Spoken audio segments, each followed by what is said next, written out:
Jonche mag tuke ni tim mar Kakamega magin joloch mathoth e tuke mag rugby jotugo 15 koni gi koni oduogo geno mar donjo e tielo mar nus finals tok loyo Menengai points 33 kuom 14 e alap ma Jomo Kenyatta Stadium Mamboleo e tuke mag sikunde sekondar. Mana kaka jafombo mar tuke James Opondo japicha leronwa, tim mar Musingu St Joseph's Boys Kitale biro rakore kiny e yudo timno mabiro tieko e thuolo mokwongo e group E tuke mag handball.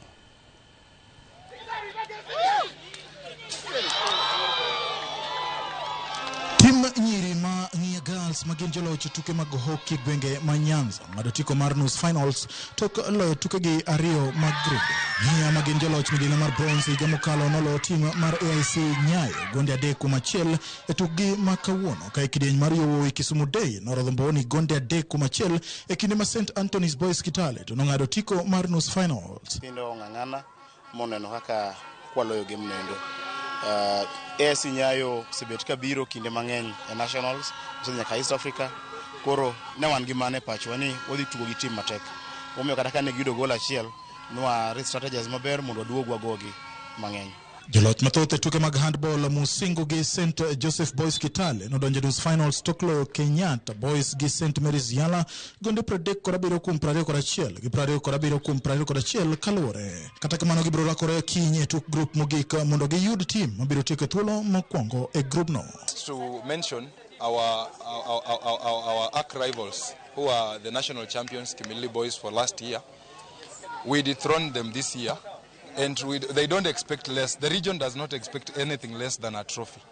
So our focus is on the main prize, that's the trophy. Komachielo St Mary's Yala geto wuotho gi timbe madongo e nus finals e tuke mag okapu tok loyo tuke gi ariyo mokwongo.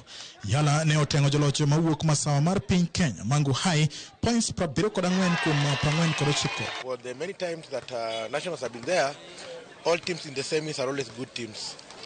We can see the pool A side, that one there was a pool of death with everybody. The teams that were there, they were in East Africa last year, all of them. So meeting them is a very, very tough job.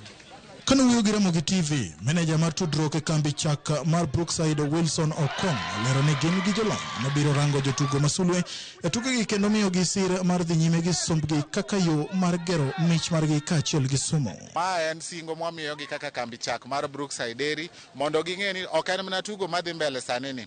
Wang'iyo gi beyond tuke gi mondo juma manyien talent scouts gi onyiswa ni nyithindo mage motimo maber e tugo ka tugo mondo walink gi up not only with our national federations but also with federations outside this country mondo gibed ni ginyalo endeleza talanta margi kaka talent scouts wago oseywango gi.